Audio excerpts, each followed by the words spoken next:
အခုဆို2026ကလည်းနှစ်ဝက်လောက်ထိရောက်ရှိလာပြီဖြစ်ပြီးတော့ anime community ကြီးကလည်းထုံးစံတိုင်း PH anime တွေအစည်းအဝေးထိုင်တာတွေရင်သက်ချူမောစရာ anime တွေ series သစ်တွေနဲ့ပြည်နေသေးပါပဲဒီနှစ်ဝက်လောက်မှာပဲ anime ကောင်းတွေများပြားကိုကြည့်ရှုခဲ့ရပြီးဖြစ်တယ်လို့လူပြောများစွာဖြစ်ခဲ့တဲ့သတင်းတွေ news တွေ Jujutsu Kaisen ရဲ့ Shibuya incident က Marvel Universe ထဲမှာ canon event ဖြစ်လာတာတွေချီလီမှာတကယ် real life Sharingan ဘဲတကောင်ပေါ်လာတာတွေ High School DxD Season 5အခုထိလောင်းမှာမဟုတ်ကြောင်းသူ့ရဲ့အတန်သေးဆောင်ကအတီးပြုတ်ဝေသွားတာတွေနာမည်ကြီး anime တွေ manga တွေစက်သိမ်းသွားတာတွေစသဖြင့်အများပြားဖြစ်ပျက်သွားခဲ့ပါတယ်ဘယ် anime တွေကတော့လူသိများသွားတာဘယ် anime တွေကတော့ season သစ်တွေလာတော့ပါဘယ်ဇက်ကောင်တွေကတော့ဘလူးဘယ် manga ကတော့ဘာညာစသဖြင့်တနေ့တက်လာတဲ့ anime သတင်းဆောင်ဆိုတာလည်းလက်လူတော်မှမိနိုင်အောင်ပါပဲ anime ဆိုတာကတော့ mainstream ဖြစ်လာတဲ့အလျောက် fandom တွေ tissue တွေရဲ့ကြားထဲမှာ drama တွေပြိုင်ဆိုင်မှုတွေ trend တွေဆိုတာလည်းတစ်ခုပြီးတစ်ခုမရိုးရအောင်မြင်တွေ့နေရတာဖြစ်တယ်လို့ကျေပြန့်လာတဲ့ internet နဲ့ AI ရဲ့ influence တွေဆိုတာလည်းရှိနေရကြောင်းမလို့ပို့လို့တော့ massive ဖြစ်တဲ့ simulated ဆန်ဆန်အရှုပ်ထွေးတွေနဲ့ပြည့်နေလာခဲ့ပါတယ်လူပြောတော့ပေါ်များလို့လာတဲ့ anime လောကထဲမှာဆိုရင် memes တွေသတင်းတွေ gathering event တွေစုပေးပွဲတွေ review recap fandom စတဲ့အရာတွေချင်းချင်းပြိုင်ဆိုင်မှုကနေနောက်ဆုံး anime လောကတွေကိုပုံမသိပါမသိဝင်အောင်နဲ့လာပါဆိုတဲ့လူတွေတော့ပေါ်များလို့လာခဲ့ပါတယ်ဆိုတော့2026ရဲ့နှစ်ဝက်လောက်လည်းရောက်လာပြီမလို့ဒီနေ့မှာတော့မပြောတာကြပြီဖြစ်တဲ့ anime community တွေကသတင်းသစ်တွေမကြခင်မှာထွက်ရှိလာတော့မယ် anime သစ်တွေကြောင်းကိုပြောတော့မှာဖြစ်ပါတယ်ပထမဆုံးအနေနဲ့နှစ်စဉ်ကျင်းပပြုလုပ်နေကြဖြစ်တဲ့ fandom တွေကြားပို့တိုက်မှုတွေဖန်တီးရဲ့ပွဲ sorry မလို့ anime award လို့ခေါ်တဲ့ Crunchyroll ရဲ့ anime စုပြီးပွဲကနေစလိုက်ရအောင်ပါ2025-26ရဲ့ anime of the year award ကိုရရှိသွားတာကတော့ Solo leveling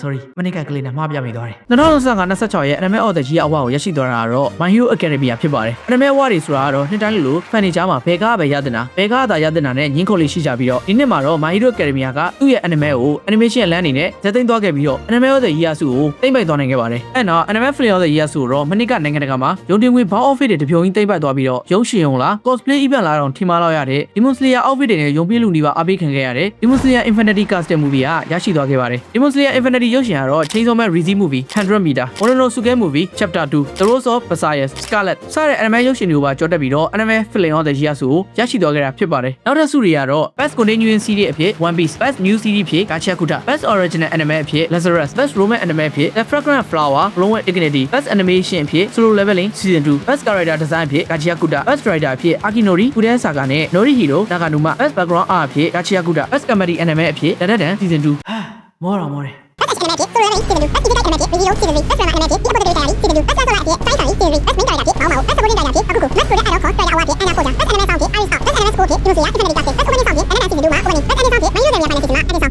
ရှည်လိုက်တဲ့တိုင်တယ်ဒါအကုန်ပါပဲသူဝေးဝေးပြီးမှာတော့ anime fan တွေနောက်တစ်စိတ်ဝင်စားတဲ့အရာတစ်ခုကတော့ငါ favorite anime ပြန်လာတော့မှလားဆိုတဲ့ anime နောက်ဆက်တွဲ season တွေအကြောင်းနဲ့ anime အသစ်တွေအကြောင်းပါပဲဒီနေ့ထဲမှာပြန်လာမယ့် anime sequel အများစုဟာတကယ်နာမည်ကြီးကောင်းစဉ်တွေနဲ့ပြည့်နေတာဖြစ်ပြီးတော့ July လက anime fan တွေစောင့်နေကြတဲ့ anime တွေထွက်ရှိလာမယ့်လတလလည်းဖြစ်ပါတယ် Bleach 30 year blower ရဲ့ final part ကတော့ July လထဲမှာပြန်လည်ရောက်ရှိလာတော့မှဖြစ်ပြီးတော့ Bleach fan တွေအနေနဲ့နောက်ထပ် power scale လေးတွေနဲ့ပြည့်နေတဲ့ flashy factor တွေကိုစောင့်ကြည့်အောင်မှဖြစ်ပါတယ်အဲ့ဒါအပြင်စာကာတော့တန်းညာတီး event season 2ကလည်းဇူလိုင်လထဲမှာပြန်လည်ရောက်ရှိလာတော့မှာဖြစ်ပါတယ်စာကာတော့တန်းညာတီး event ကတော့2019မှာ season 1နဲ့2019မှာ movie တစ်ခုတက်ရှိထားတာဖြစ်ပြီးတော့9နှစ်ကြာမှာ season 1နဲ့ပြန်လည်ထပ်ရှိလာတာဖြစ်ပါတယ် comedy series တွေထဲမှာဆိုရင် peak ဖြစ်တဲ့ series တစ်ခုဖြစ်တဲ့ Grand Blue ရဲ့နောက်ထပ် season 1ကိုလည်းနောက်လမှာမြင်တွေ့ရအောင်မှာဖြစ်ပါတယ် Grand Blue fan တွေရင်ကုန်းစွာကိုနှစ်သက်သူတွေအနေနဲ့ Diving နဲ့ပတ်သက်တာတွေကိုထပ်မံကြည့်ရှုရအောင်မှာဖြစ်ပါတယ် Diving မှာ Diving စစ်ပါရင်းနဲ့ပေါ်ကမှတိုက်တာတို့တကယ်ချင်းတဆူ Scuba Diving Club တစ်ခုကိုဝင်ပြီးတော့အရက်တောက်တဲ့ activity တွေလုပ်တာတို့စတဲ့ဟာတွေတစ်ခုမှမပါဝင်ပါဘူးကျွန်တော်ပြောတာကိုယုံပါအဲ့ဒါအသစ်ထွက်ရှိလာမဲ့ sequel တွေတဲက Isekai မျိုးစားမှာဆိုရင်လည်းလူကြိုက်များပြီးစိတ်ဝင်စားစရာဇာတ်လမ်းနဲ့ပြည့်နေတဲ့ Mushoku Tensei Season 3ကိုလည်းမြင်တွေ့ရအောင်မှာဖြစ်ပါတယ် Mushoku Tensei Season 3ကိုဇူလိုင်လ 6 ရက်နေ့မှာထုတ်လွှင့်ပြသမှာဖြစ်ပြီးတော့ဒီကအပြင် Trap In a Dating Sim Season 2နဲ့ Skeleton Knight in Another World ဆိုတဲ့ Isekai anime ရဲ့ Season 3ကိုလည်းမြင်တွေ့ရအောင်မှာဖြစ်ပါတယ်ဒါတွေအပြင်ဆက်လိုက်ဆိုရင် Maybe မှာတောက်တဲ့ကြောင်ရဲ့ Chainsmoker Cat ဆိုတဲ့ anime ရဲ့ Behind the Supermarket Smoking with You ဆိုတဲ့ Roman manga ရဲ့ anime adaptation ကလည်းထွက်ရှိလာအောင်မှာဖြစ်ပါတယ်အပိုင်းတစ်ပိုင်းသက်သာပြပြီးစက်မထွက်သေးတဲ့ JoJo Skipping Run anime ကလည်းဒီနှစ်ဆောင်းကာလလောက်မှာစပြီးအပတ်စဉ်ထုတ်လွှင့်သွားမှာဖြစ်ပြီးတော့ဒီ Apothecary Diary ရဲ့ Season 3ကလည်းဒီနှစ်အောက်တိုဘာလမှာစတင်ထုတ်လွှင့်ပြသွားမှာဖြစ်ပါတယ်ဒီ anime တွေအပြင်မှာနောက်တစ်ထပ်မှာထွက်ရှိဖို့တရားဝင်ကြေညာထားတဲ့နာမည်ကျော် anime တွေလည်းရှိနေပါသေးတယ်2023မှာ Season 2ထွက်ပြီးကြတဲ့ကဘာတန်မှမကြရတော့တဲ့တခင်ကြီးစစ်ကာကန်တို့ရဲ့နောက်ဆက်တွဲ anime movie The Imminent in Shadow Lost Echo Free Run Season 3 Dadadan Season 3 Unlimited budget နဲ့ထွက်ရှိလာမယ့် Peak Anime Kagurabachi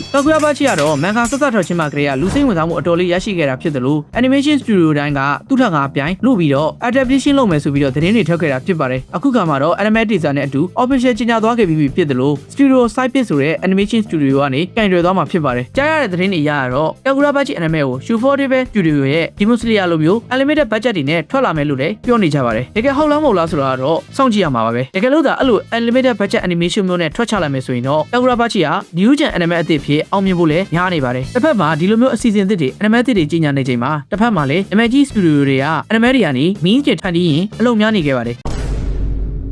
Jujutsu Kaisen Season 3မှာဆိုရင်တစ်ပတ်ကိုတစ်ခါထွက်လာတဲ့အပိုင်းတိုင်းမင်းတစ်ခုမဟုတ်တစ်ခုကိုထွက်လာတာပါချိုးစုံနဲ့နာဝရတို့နှစ်ယောက်ရဲ့ scene ဆိုရင် anime fan page တစ်ခုထဲမှာနေမဟုတ်ပဲနိုင်ငံတကာက community တိုင်းမှာသူတို့ရဲ့ version ဖြစ်ပြန်ဖန်တီးပြီးတော့တော်တော်ကိုနာမည်ကြီးခဲ့တဲ့ trend တစ်ခုပါဖြစ်ခဲ့ပါတယ်အဲ့ဒါအပြင်ကမှ Maki ရဲ့ sliding နာဝရရဲ့ Hound Crew ရဲ့မျက်နှာဂျင်းအချီစန်းနေရဲ့ aura farming လူကြီးရဲ့ dancing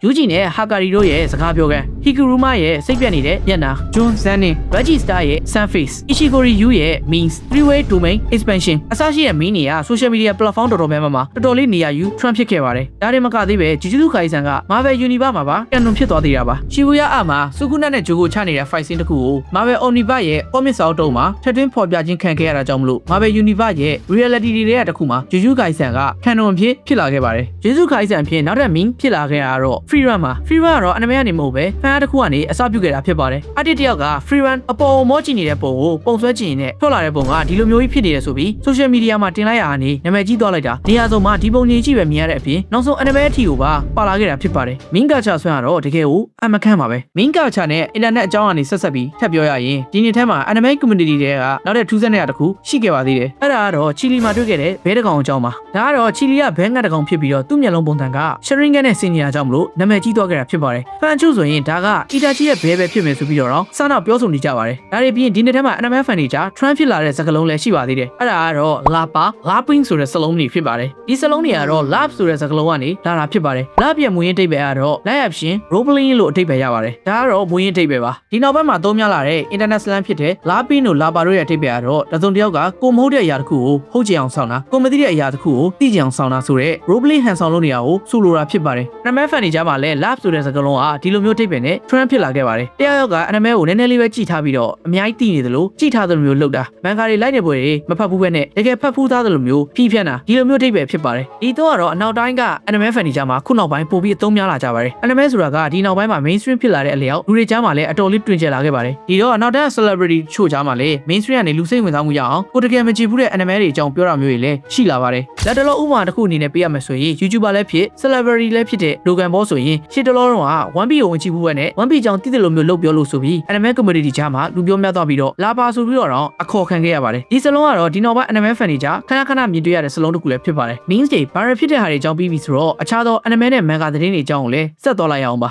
နောက်တဲ့ခေါင်းစည်းပိုင်း anime သတင်းကြီးကတော့ Black Clover Season 2ပါ Black Clover ကတော့ရှေ့တော့ထွက်ခဲ့တဲ့အပိုင်းတွေအားလုံးကို Season 1 လို့သတ်မှတ်လိုက်ပြီးတော့အခုအသစ်ထွက်လာမယ့်ဟာကို Season 2 လို့သတ်မှတ်လိုက်တာဖြစ်ပါတယ် Black Clover anime series ကတော့2021တုန်းက manga ကိုလိုက်ပြီးလာတာကြောင့်မလို့ anime ထုတ်လွှင့်မှုရပ်နားခဲ့တာဖြစ်ပါတယ်ဒီကြားထဲမှာတော့ movie တစ်ခုထွက်ခဲ့ပြီးတော့အခုခါမှာ anime series ကပါဆက်လက်ထွက်ရှိလာဖို့ကိုတရားဝင်ကြေညာသွားပြီးဖြစ်ပါတယ်လက်ရှိထွက်လာတဲ့သတင်းတွေအရတော့လာမယ့်အောက်တိုဘာလထဲမှာထွက်ရှိဝယ်ရှိနေရလို့လည်းသိရပါတယ်ဒါကြောင့်မို့ anime fan တွေအနေနဲ့ Asta တယောက် order ကိုမကြခင်ထပ်မံပြီးတွေ့ရတော့မှာဖြစ်ပါတယ် Black Clover ကတော့ anime မှာလည်းစက်သိန်းကန်နေပြီဖြစ်ပြီးတော့ manga မှာတော့လုံးလုံးဇက်သိမ်းသွားခဲ့ပြီဖြစ်ပါတယ် Black Clover manga ကတော့2015 February 16 ရက်နေ့မှာစတင်ထွက်ရှိခဲ့တာဖြစ်ပြီးတော့17လအကြာပြီးမှာတော့ဒီနေ့ April 30 ရက်နေ့မှာဇက်သိမ်းသွားခဲ့တာဖြစ်ပါတယ်ဇက်သိမ်းတဲ့ series အကြောင်းပြောမယ်ဆိုရင်တော့ဒီနှစ်ထဲမှာချိန်စောမဲ့ manga လည်းဇက်သိမ်းသွားခဲ့ပြီဖြစ်တယ်လို့ fan ဖို့ anime ကလည်း9နှစ်ကျော်လောက်ပြသပြီးမှတရားဝင်ဇက်သိမ်းသွားခဲ့ပြီဖြစ်ပါတယ်နောက်ထပ်ပြောရမယ့်ခေါင်းစဉ်တစ်ခုကတော့ One Piece အကြောင်းပါ One Piece fan တွေအတွက်လည်းဒီနှစ်ထဲမှာထူးဆန်းတဲ့အကြောင်းအရာတစ်ခုဖြစ်လာခဲ့ပါသေးတယ်အဲ့ဒါကတော့ဒီနှစ်ထဲမှာ One Piece manga ဘောလုံးပေါင်းတန်း600ကျော်ရောင်းချနိုင်မှုကို celebrate လုပ်တဲ့အနေနဲ့ Ichiro Oda Sensei ကပထမဆုံးချိန်ဖြစ် One Piece ရဲ့အဓိက secret chief တစ်ခုဖြစ်တဲ့ One Piece ဆိုတာဘာလဲဆိုတဲ့ဟာကိုစာရွက်တွေရဲ့ပုံမှာချရေးသားခဲ့ပါတယ်အဲ့နောက်မှာအဲ့စာရွက်ကိုရနာတစ်တာတစ်ခုနဲ့ထည့်ပြီးတော့ PR တန်ခံနိုင်တဲ့မှန်ဖန်လုံးနဲ့ပင်လယ်ထဲမှာမြုပ်ပစ်ခဲ့ပါတယ်ဒါကြောင့်မို့ One Piece ဆိုတာကတော့တကယ်ပင်လယ်ဩကာကပင်လယ်ပြင်ထဲမှာရှိနေပြီဖြစ်ပါတယ်ဒီရနာတစ်တာကိုတော့ပင်လယ်ရေအနက်မီတာပေါင်း651မီတာကျော်နဲ့တဲ့ဂျပန်နိုင်ငံရဲ့ပင်လယ်ရေပိုင်နက်တစ်ခုထဲမှာဖွက်ထားခဲ့တာဖြစ်ပါတယ်ဖန်ချိုးကတော့ဒီအောင်ဖွက်ပြီးသိမ့်မကြခင်မှာပဲအီနီယာကိုသိရပြီဆိုပြီးတော့သင်ခဲ့ကြတာတွေရှိပါတယ်တကယ်ဟုတ်မဟုတ်ကတော့သွားရှာကြည့်မှာပဲသိရမှာပါပဲ Oda Sensei ကတော့ဒီစာရွက်ကို One Piece ပြီးဆုံးမှသာထုတ်ပြမယ်ဆိုပြီးပြောခဲ့ပါတယ်ဒါကြောင့်မို့အားလုံးပဲ The One Piece The One Piece is real နောက်တော့ One Piece သတင်းထူးတစ်ခုကတော့လာမယ့်2019 February လထဲမှာ Wit Studio ရဲ့ One Piece Animation remake ထွက်ရှိလာမှာဖြစ်ပါတယ် One Piece ရဲ့ မူရင်း story ကိုမှ OG animation မျိုးမဟုတ်တော့ဘဲနဲ့ပုံမကောင်းမွန်တဲ့ animation ပေးသင်းနေနဲ့ထွက်လာမှာဖြစ်ပြီးတော့အပိုင်းအဖြစ်ကတော့9ပိုင်းပါရှိမှာဖြစ်ပါတယ်ဒီပိုင်းကိုမိနစ်40ကျော်လောက်နဲ့ season 1ကတော့ Luffy တယောက်စမ်းကြည့်နဲ့စုံတဲ့အပိုင်းထိပါမှာဖြစ်ပါတယ် Netflix ရဲ့ One Piece live action season 3ကလည်းနောက်နှစ်ထဲမှာထွက်ရှိလာအောင်မှာဖြစ်ပါတယ် One Piece fan တွေကတော့အများနဲ့စားကောင်းတောက်ဖွယ်ရာတွေကိုပဲတကယ်အခန့်ခံနေရတဲ့ကံကောင်းတဲ့ fan တစ်ခုလို့ပြောရမှာပါပဲ Nice. ဒီနေ့တဲ့အနောက်လုပ်တဲ့ထဲမှာ anime adaptation တွေအပြင် live action တွေနဲ့ထွက်ရှိလာမဲ့ show တွေလည်းရှိနေပါသေးတယ်ပထမတစ်ခုကတော့ solo leveling မှာ popular manhwa တစ်ခုဖြစ်တဲ့ solo leveling ကတော့ anime adaptation အပြီးမှာ live action series အနေနဲ့ပါထွက်ရှိလာတော့မှာဖြစ်ပါတယ်ဒီ live action ကိုတော့ Netflix ကနေဥဆောင်ပြုလုပ်မှာဖြစ်ပြီးတော့အဓိကတရုပ်ဆောင်အနေနဲ့ကတော့စန်းချင်ဝုဖြစ်ပြောင်းဝဆော့ချာရဲရင်ဖြစ်မင်းသမီးဟန်ဆိုရီတို့ကပါဝင်သွားမှာဖြစ်ပါတယ်အပိုင်းအဖြစ်ကတော့9ပိုင်းပါရှိမှာဖြစ်ပြီးတော့ romance ဇာတ်ဝင်ခန်းများစွာလည်းပါဝင်မယ်လို့သိရပါတယ်နောက်တဲ့ live action ထွက်ရှိလာမယ့်ဟာကတော့ The Apothecary Diary ဖြစ်ပါတယ်ဒီဇာတ်လမ်းကလည်း anime မှာတော်လေးအောင်မြင်ပြီးလူချစ်လူခင်များစွာရှိခဲ့တဲ့ဇာတ်လမ်းဖြစ်ပါတယ်ဒီ Apothecary Diary live action ကတော့ series အနေနဲ့မဟုတ်ပဲ movie အနေနဲ့ထွက်ရှိလာမှာဖြစ်ပါတယ်တရုပ်ဆောင်အနေနဲ့ကတော့မောင်မောင်နေရာမှာမာနာအာရှိတာနဲ့ဂျင်းရှိနေရာမှာကိုတာနုံမူရာတို့ဟာပါဝင်တရုပ်ဆောင်သွားကြမှာဖြစ်ပြီးတော့2020ခုမှာစတင်ရုံတင်ပြသသွားမှာဖြစ်ပါတယ်နောက်ဆုံးသတင်းတစ်ခုအနေနဲ့ကတော့ Haikyuu အကြောင်းပါ Haikyuu ကတော့သူတို့ရဲ့ final movie part 1ကို2024မှာရုံတင်ပြသခဲ့ပြီးတော့အခုခါမှာ final movie part 2ကိုတော့2020ခုမှာစတင်ရုံတင်ပြသတော့မှာဖြစ်ပါတယ်2026ရဲ့ anime community နဲ့ပတ်သက်တဲ့ summary ကတော့ဒီလောက်ပါပဲ anime community ဆိုတာကတော့အမြဲလိုကောင်းတာတွေရောပေါက်တက်ကြရတွေရောကြီးရတာတွေရောမကြီးရတာတွေရောနဲ့ဘောင်းဆောင်စုထားတဲ့အစုံသုံးတစ်ပွဲလိုပါပဲ Spider-Man တယောက်အိမ်ငါးကပေးနေရချိန်မှာ Jujutsu Kaisen Universe ကမာဘယ်မှာကန်နွန်ဖြစ်လို့ဖြစ် One Piece ဆိုတာကြီးကလည်းတကယ်ပြင်လောကကိုရောက်လာနဲ့စုံနေတော့တာပါပဲနောက်ဆုံးမှာတော့ဘာတွေပဲဖြစ်ခဲ့ဘလို့ announcement ကြေညာမှုတွေဘလို့ live action တွေ remake တွေ sequel တွေပဲလာ High School DxD ရဲ့ season 1နဲ့ဘာကစား anime အသစ်ကတော့မလာသေးပါဘူးလေဗျာဒီနေ့ဗီဒီယိုကတော့ဒီလောက်ပါပဲနောက်ဗီဒီယိုတစ်ပုဒ်မှာပြန်တွေ့ကြပါမယ်